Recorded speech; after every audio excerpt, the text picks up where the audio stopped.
আসসালামু আলাইকুম গাইজ।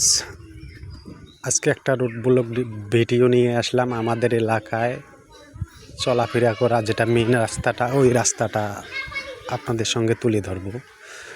তো ওই যে এখান থেকে পাকা শেষ, তো সাইকেলে যাইতেছি আর ভিডিও বানাইতেছি। তো চলুন।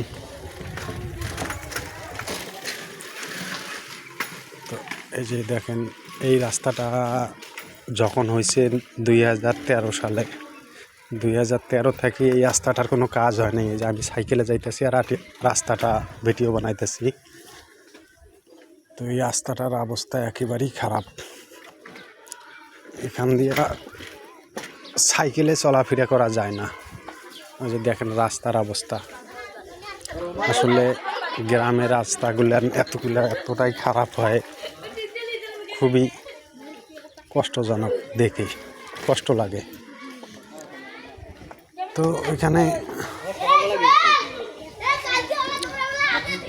বাজেট হওয়ার পর আবার হাসিনা পালার পরে এই বাজেট ক্যান্সেল হয়েছে। হওয়ার পর এখানে প্রায় 2 বছর চলে যাইতেছে, এখানে কোনো কাজ হয় না।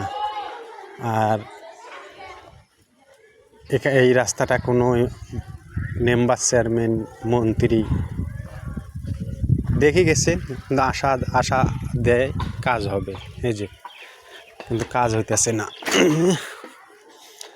এই হলো গ্রাম অঞ্চলের রাস্তাগুলা এতটাই খারাপ হয়েছে। এখনও তো বর্ষা আসে নাই, বর্ষা আসলে আরও খারাপ হয়ে যায়, তখন চলাফেরা করা খুব রিস্ক হয়ে যায় এদিকে এখান দিয়ে।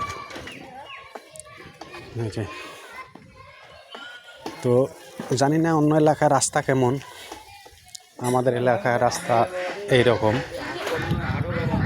খুবই খারাপ রাস্তার অবস্থা। তো ভিডিওটা যদি কোনো সরকারি লোকের কাছে যায় তো শেয়ার করে অন্য লোক দেখার সুযোগ করে দেবেন, তারা যেন আমাদের রাজপুর এই রাস্তাটার উন্নয়ন করার চেষ্টা করে। এই যে মানে পাকা বিলি কোনো মনে হয় না, এটা কাঁচা রাস্তা দিয়ে যে যাইতেছি, এই যে কাঁচা, এখানে কোনো পাকার কোনো খবর নেই। আর এখানে কোনো গাড়ি ঘোড়া আসতে চায় না। দেখা গেল বিশেষ করে একটা বাড়িতে ডেলিভারি কেস বাজি গেল, এখানে জরুরি একটা গাড়ি লাগে না, একটা অটো লাগে, বাড়িতে কোনো যানবাহন নেই, মেডিকেলে তো নিতে হবে। মানে রাস্তার কারণে কোনো অটোওয়ালাও আসতে চায় না। আবার অ্যাম্বুলেন্স যদি ডাকো তার ডাবল ভাড়া দেওয়া লাগে, হইলে যাব না, হইলে যাব না, এই কথা বলে ড্রাইভার। বাধ্যতার মতো ডাবল দিয়ে অ্যাম্বুলেন্স আনা নাকি, না হলে অটো। তো করার কিছু নেই, আমাদের গরিব মানুষের এটাই জীবন।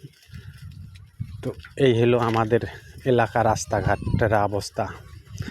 ভিডিওটা কেমন হইলো একটু কমেন্টে জানাবেন, কোথার থেকে দেখছেন তাও জানাবেন।